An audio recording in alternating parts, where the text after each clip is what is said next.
Hey, hello everyone. I'm Lauren Hubele, and I'm here with Luke Norland. Luke, welcome. Thanks, Lauren, as ever. Yeah, Luke, this is a third session on Gemmos for the nervous system. And just want to remind everyone that we've done a part one and two on gemotherapy extracts that will support the central nervous system. And we're going to be moving on today to those that support the autonomic nervous system. And for those of you that may be listening to this for yourself or a loved one or your practice, we continue on with the central nervous system extract through the entire time. We're always taking one extract for the central nervous system. So we had talked earlier about these harmonizers. You may rotate through those depending on how your experience with the world changes. And later on down the line, we might replace those with a central nervous system tonic. But what we're talking about today is adding in a second extract right now that would support the autonomic nervous system, that would take the information your central nervous system is receiving and distribute it to the organ systems controlled by the autonomic nervous system. So, Luke, before we go on, is there anything about the central nervous system extracts that comes up for you, or an experience or a question that's still remaining? No, only that after the last time we met and discussed a couple of cases, and I think something clicked for me with the idea of making the nervous system receptive to, especially with homeopathy, the subtle influence of something. It just made complete sense. If somebody's nervous system is stuck in the sympathetic response, everything's going to be perceived as a threat. It'll get thrown out, and there'll be aggravations, and so I've been looking at those, hops, black poplar, dog rose, and I've forgotten the other one that we looked at. Was it white willow? We looked Um, at white willow, we looked at oats and hops. that's right. Yeah. So hops I've given to someone recently, who will feedback soon. Black poplar I gave to somebody, and it definitely helped it enhance the homeopathic remedy she was taking and brought down a lot of anxiety that she was experiencing. And that was with microdose, as you suggest. Um, Yeah. And yeah. taking the nervous system down a notch where we're not in that constant hypervigilant state makes so much easier, right? And from a perspective of a practitioner, just having that conversation, it Oh God. opens up Yeah, more. Yeah, absolutely. People get it. And yeah, it is a great conversation to have with every patient. Yeah. wonderful. So Mm. let's take a look at a couple today that you might be able to resonate with, and where the central nervous system extract, we were looking at what the coping mechanism is. Today, we're Mm. going to look at the somatic experience.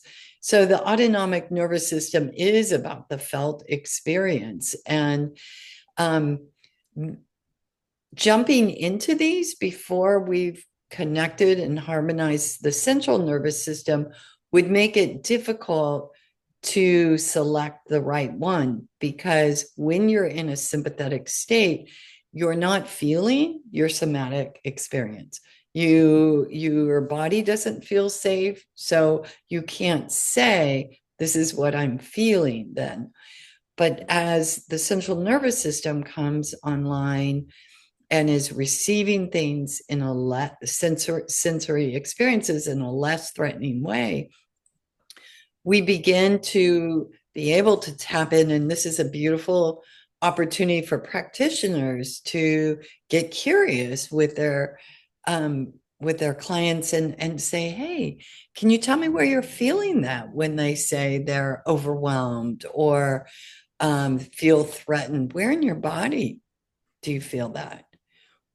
And so today, let's start here with this one. And we're coming from a state of overload to integration. So we probably all can identify with days, weeks, maybe even months where we're operating in that state of overload where everything's coming in and we're trying to integrate it. And where this is felt in the body most often when we're in the heightened state is in our digestive tract. So let's take a look at that extract. It's common fig. And the picture that one might see that would indicate that this is a useful extract in the moment is overloaded by information or emotions and ready to process. So I want to highlight this, particularly for practitioners and parents. You might see this in folks, but they might not be ready to process what all that incoming information is. And you will know that because they're still in this hypervigilant state. They're not ready to begin processing. So the work would still be then with the central nervous system extracts to harmonize things. And I think we can all identify. Does that make sense to you, Luca? Can you ever imagine a time where there was so much coming at you, but it wouldn't have been helpful for someone to say, hey, let's unpack all those things? Sure. Yeah, I think that you do need to be receptive first, and you can't be receptive if your nervous system is heightened. Yeah. So, yeah, 100%. You Yeah. So, need to come out of it first. Maybe that's meditation or whatever you do to feel you come back to yourself. Yeah. right. And then we can unpack it, which is exactly what FIG does. So the state, we've got this overloaded state could lead to outbursts and tears. This is quite common for folks that could benefit from FIG. Digestive symptoms are linked to an emotional state. This is a great extract for kids that get that school tummy ache because things are too much for them at school. But we also have to make sure that their central nervous system is harmonized before we're bringing this on. Common fig is can also, in its heightened state, that person might have a loss of appetite because there's just too much going on. When we bring fig into the protocol and add it to the central nervous system harmonizer, we begin seeing that processing of information and emotions occur. Someone's able to verbalize their anger and emotions, and that doesn't mean that applies to 2-year-olds and 50-year-olds who just go through outbursts, but they can't find the words for them. And there is a reduced or resolved amount of digestive symptoms, and the appetite comes back online. So common fig, I think most folks have had the opportunity to see a beautiful fig tree growing. They do live up to 200 years. They're drought tolerant. They require full sun. And they are very tolerant except for highly acidic soils or standing water. So there's a little bit of sensitivity here that always alerts me when I see a tree or a shrub in the Gemmo collection that has some particularities about it. That always alerts me that that probably isn't going to be a great first extract, but it'll be a great follow on. Mm. The root system is invasive and quite shallow, but widespread. And these trees and shrubs that have widespread root systems typically tap into a lot of different systems. And so we know figs is concentrated on the digestive system, but we also know that the digestive system impacts so many other systems down the road. Mm. So, any questions on fig before we move on? No, I was just I was just musing about its doctrine of signature, and it's got such an interesting one with the way that the fruit is it's like the flowers invaginate, don't they, with fig, and that's what forms the fruit. And so it's a very Yes. specific signature, and it has very specific relationships with the pollinators. They have to get in there and almost live inside, don't they?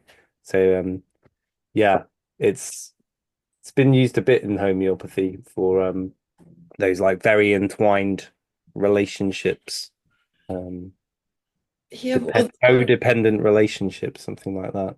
yeah. So also think about it. It is an inside job. Everything with Fig happens inside, right? And so the work that Fig is helping us do is that internal work, processing all that's coming at us. It's not an external action. Yeah. Okay, moving into this next one, we're moving from a state of constriction to expansion in this process, and the somatic experiences in the bronchial region. So right, right a little bit below the collarbone.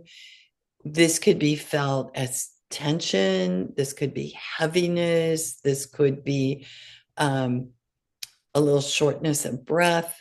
But if we put our hand right here, and folks will do that when you ask them, "Where are you feeling that Mm. stress or fear?" And I'll say, "Right here."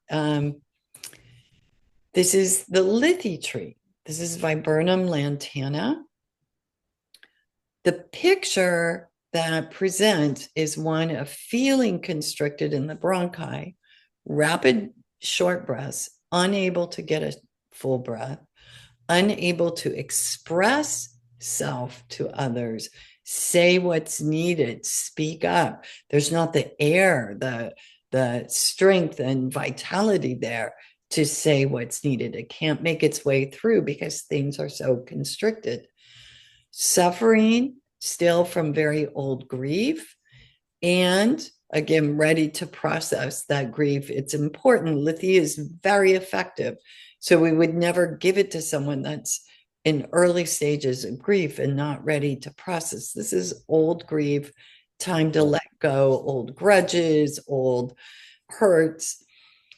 Um, there's an early waking often in these individuals from 3 to 5 a.m.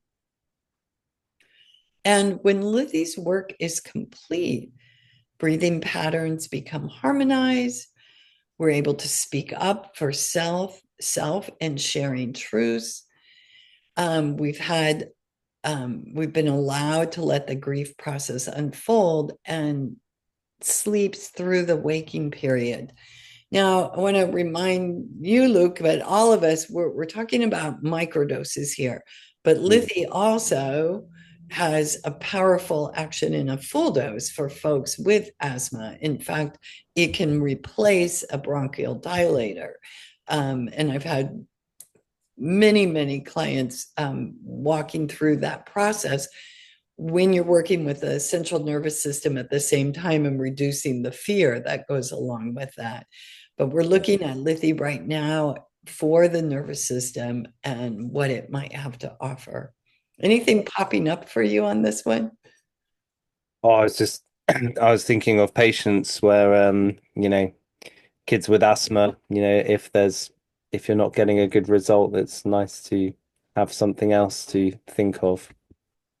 And to and also if you start getting a good result with a remedy and you want help with tapering off the Ventolin, then that also because we've talked about it before. Homeopathic remedies are potentized, and they are designed to invigorate and increase the symptom expression, which is not always what you want. It's like if you've done that, let it alone. There's a process. So, especially if you use a high potency, right?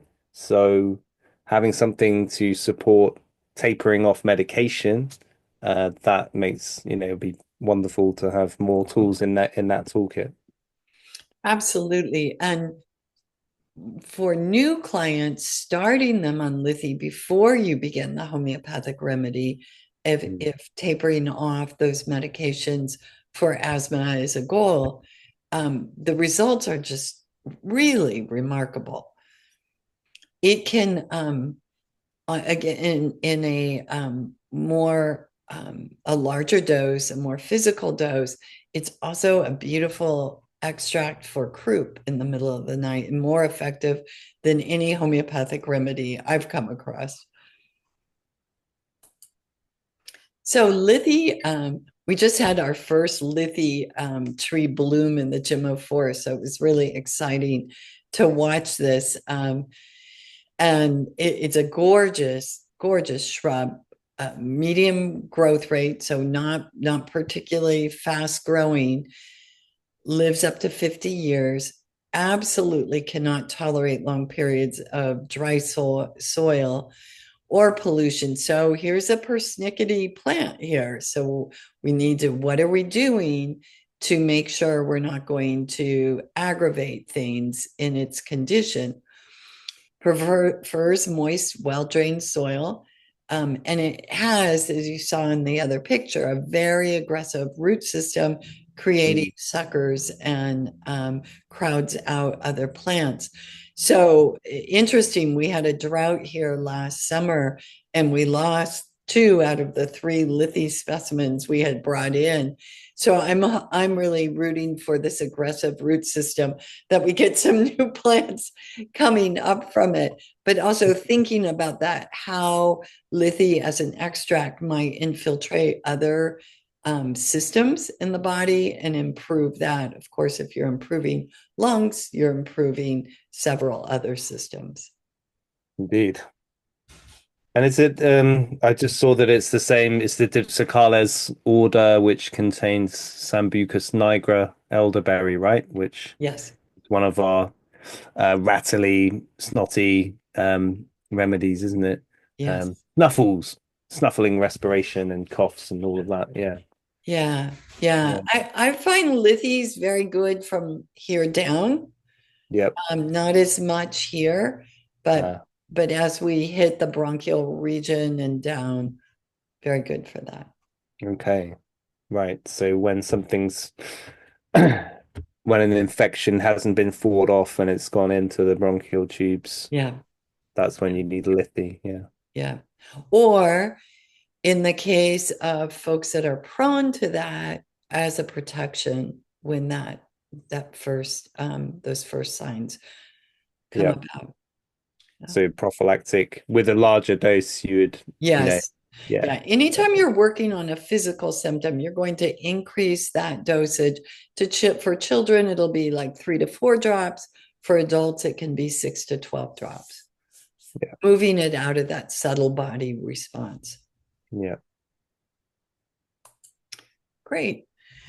And then let's look at another here, moving from a state of emotional weakness to courage. And this is a very interesting state because, again, all these states, we all experience them. These aren't characteristics. Each one of us have the potential of moving into that state. But this is a state often that when things feel too big for us, a conversation might feel too big, confrontation might feel too big. Um, and gives us that reminder that we're enough and that we have what we need. This is a powerful remedy right now in the times that we're living.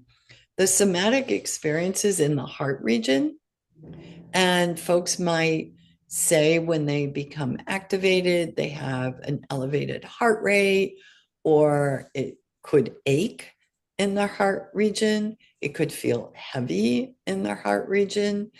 Um, in a microdose, we're working on the subtle body response of this emotional weakness to courage. In a physical dose, a larger dose, we're working on the functionality of the heart. So we're going to look at hawthorn, and just looking at those blossoms, this, you almost get that picture of this open heart, right? I'm here. I'm okay. I don't have to protect myself. I'm opening up and strong enough. So in the week, weakened state, we're going to feel an ache, a heaviness, could even be a bursting at the seams in a heart region, an emotional rigidity, like I can't handle this.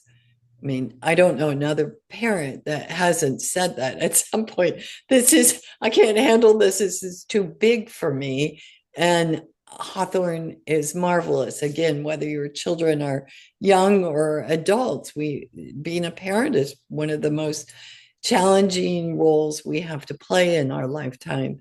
And I think Hawthorne is such a beautiful, strengthening extract when we believe there's no more room or capacity or capability for the emotional processing, whatever's coming in, and a tendency to cling to that inner child survival team. So, just like, how did you react as a child to something, and wanting to now react as an adult that I am now fully capable of managing these things. I don't need to have all these coping mechanisms.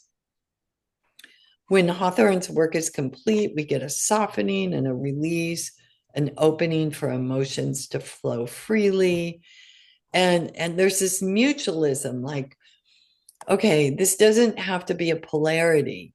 And again, beautiful extract for our times. Like, what if we both could benefit? And it doesn't have to be your way or my way.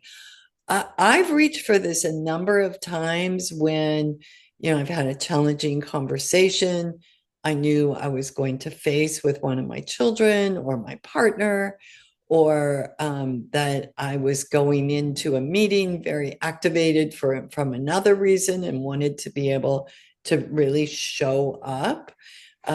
All beautiful things. I think it's a great extract for teachers, to give them that strength and ability to stay out of a sympathetic, disorganized state, but to stay in that organized place. So there's a strength to create an openness, the space for transformation. And we all know if we experience safety in something that had potentially been triggering for us, we're creating new neural pathways every time we have a new experience. So Hawthorne is a pathway to that. And there's an allowance for reframing and a maturing outlook, being able to see things as an adult instead of a child. So what comes up for you with this, Luke?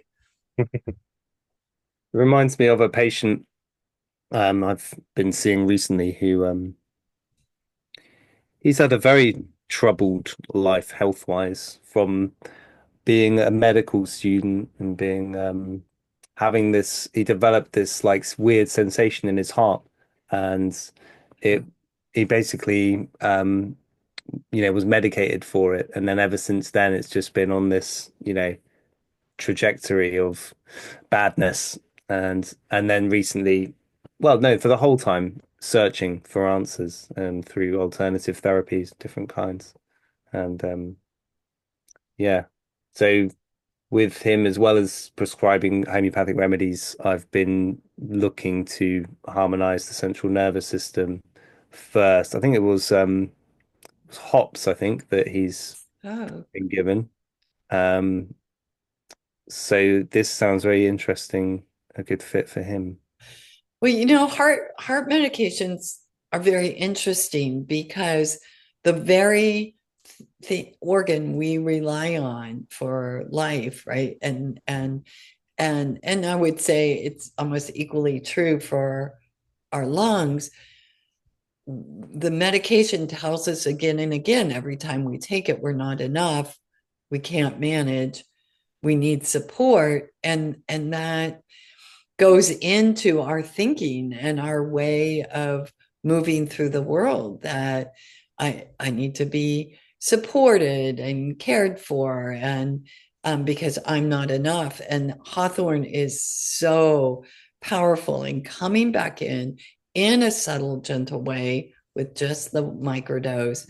Um, the gentle reminder, hey, you're enough. You got this. You're stronger than you think you are. Mm. Mm. Let's look a little bit about at the plant. Another tenacious, this is one of my favorite shrubs because it's so gnarly and yet, it can hold off and with its thorns, Mm. all types, and fend itself well. Um, and it's really the image of so many fairy tale, like scary plants in the forest that defend things. So it's a small thorny shrub found often on the forest edge. So all those forest edge plants are protectors. They're going to keep the beauty and safety and magic of the forest protected. They have a longevity of up to 100 years, and there are thousands and thousands of species of hawthorn. And what's interesting, even the well-skilled botanists can't tell the difference between the species. These have so intermingled, so it's almost impossible to do that. So if you're collecting hawthorn buds for chemotherapy, if it's hawthorn, regardless of what species it is. Very tolerant to drought and wind. Um, those are that brings up for me very tolerant of change, the changeable element of wind, very tolerant of not having the moisture and that you need. And so again, that's an interesting plant that can tolerate that. Prefers well drained but moist soil and puts out very deep roots, very structured root system there. Okay, got one more for you, Luke. Can you hold one more? Yep. Okay, let's do it. Okay, we're going to look at this fourth one, and then when we come back next time, we can do another four. This is taking one from the state of separation to a state of connection. So the somatic experience is an internal buzzing, and you can almost put your fingers on your arm or a place and feel that energetic buzzing of your system trying to connect up. So this is different from our friend hops, that there is this disassociation. This isn't a disassociation. This is just things aren't humming along together from system to system. So on the physicality level, we may see some things that really are nervous system symptoms that the conventional medical world would try to treat the organ, but it's really a nervous system. So, digestive issues like loose stools or irregular, like what would be known as IBS type of symptoms, or irregular heartbeats that are really nervous system based, but every test shows the heart's just fine. And we can go on down the continuum, and perhaps nothing's been diagnosed, but it's just this feeling like I just don't feel like my whole self is here and able to present itself in the face of whatever I'm facing. So this is silver lime, linden tree, and known in many countries, Tilia tomatosa. This is a well known remedy through the centuries for calming the nervous system and for supporting immunity as well. I know my mother-in-law, I was in her 90s, used to collect linden buds for tea for any time they would have colds in the winter. So the picture is a generalized buzzing, a sense of disconnect, maybe a misalignment of spirit, mind, and body, scattered, fragmented energy, and the focus is outward. So I'm reacting rather than responding. They feel the weight of mental toxins in the form of perception. So they might be really sensitive to what others say or do. When the work is done, there's a subtle softening and quieting a sense of wholeness, complete, there's more of yourself to resource, a reuniting energy at the heart center, focusing on inner work. And there's a lightness. It is a clearing remedy. It's known to actually clean out the nervous system. And so one might be able to own what is rather than perceptions of what they would like it to be. I found silver lime to pair really nicely with other remedies for or other gemmos for the nervous system, and it can be taken long term. There's a lot of case I've presented here for that, but you'll note when the work's done, and I find a lot of folks have this as a Gemmo friend that they kind of pulse in and out depending on when life's dialed up or not in their world. So how does that seem to you, Luke? Mm. Yeah. It's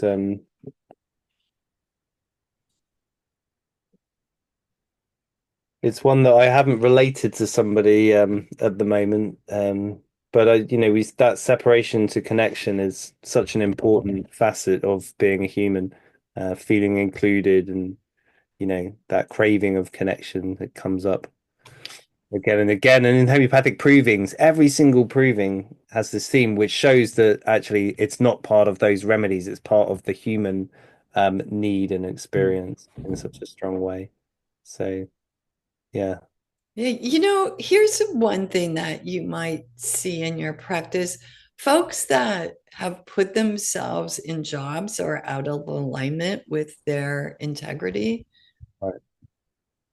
Yeah, That's a lot of people. sometimes we have to do that to support our family or because of familial pressures. So this out of alignment can show up in different ways. And maybe it is through our work or maybe pushed into a relationship that should have never been. Mm, yeah, sure. Yeah. Yeah, Seems let's. like it's for someone who's quite sensitive, who's to be aware of that disconnect, maybe. Well, you know what? I would guess that they are experiencing it physically and might be able to articulate that buzziness or Something. that, Yeah. but they might not see that it's related that every day I have to get up and live with Yes. someone that I'm not in alignment with or go to this office that's not in alignment with my values. Yeah. Yeah. That's interesting. That's just looking at where lime trees are in the whole like map of the plant. Yeah. So what can you say about that? Well, it's a lot of the Gemmos are coming from the Fabane group, which is, like oaks and beech and walnut and these ones. And also the rose family is in um that that group. But the limes are in, they're like a level above, which is like not just like work and tribe, but like the need to be different or special in some way. Um yeah. So it's like you have to do something that aligns with your values or your creative force is becomes more important there. Yeah. So think about this like what the Gemmo can do is help you do that. Yeah. Yeah. Find your way because what I love so much about Gemmos is they're whispering their message and you're taking it day after day. And it's just a gentle reminder, not like, a parent yelling at you, did you do this? It's more like, hey, honey, remember, remember who you are, remember who Yeah. you are. Yeah. And that's what silver lime is so beautiful at doing. Let's look at the way the tree grows. Uh, do you have any linden trees near you, Luke? Sure. Yeah. Yeah. Yeah, Yeah. it's one of my favorites. And We have they're called basswoods in America. So we have planted some American basswoods in the forest, and they're very large, fast growing trees, can be over 100 feet tall. I think everyone that has any experience with them will remember their beautiful spring blossoms and the scent that comes from that. Here's what I really love about them is they create this microclimate, and unlike any of the other forest trees that we see in gemotherapy, they have the most biodiversity that they support underneath their canopy. Mm. So, think about that in terms of, the human condition, and creating this beautiful, safe container Mm. for all kinds of interests to grow and within yourself. I love that picture. Mm. A lot of benevolence to the. Yeah. Yeah. Yeah. Yeah. They're very tolerant of poor soil. They're very tolerant of pollution. So we often see them as urban trees. I Yeah. don't know how I feel about that because I love to have all trees to have all the room they need, but they are helpful in Mm. those areas. And they have wide reaching roots with a deep, deep taproot. Mhm. Yeah. Anything coming up for you on that? Yeah, it's we have Tilia europaea in homeopathy. Mm-hmm. Um and it is a remedy that's been in the Materia Medica for quite some time, and it's part of the Malvarez order, which has chocolate in it. And Oh. chocolate had a proving that was, a lot about mother and absence of nurture, because chocolate is one of those foods that you use to when you have that sense of lack or that emptiness in your tummy, chocolate is one of those foods that people turn to. So people have come to Tilia through understanding the Malvarez sensation, which is about connection or disconnection, actually. It's exactly the same theme that you've outlined there, which is encouraging, isn't it? And It is, isn't it? yeah, yeah, Yeah.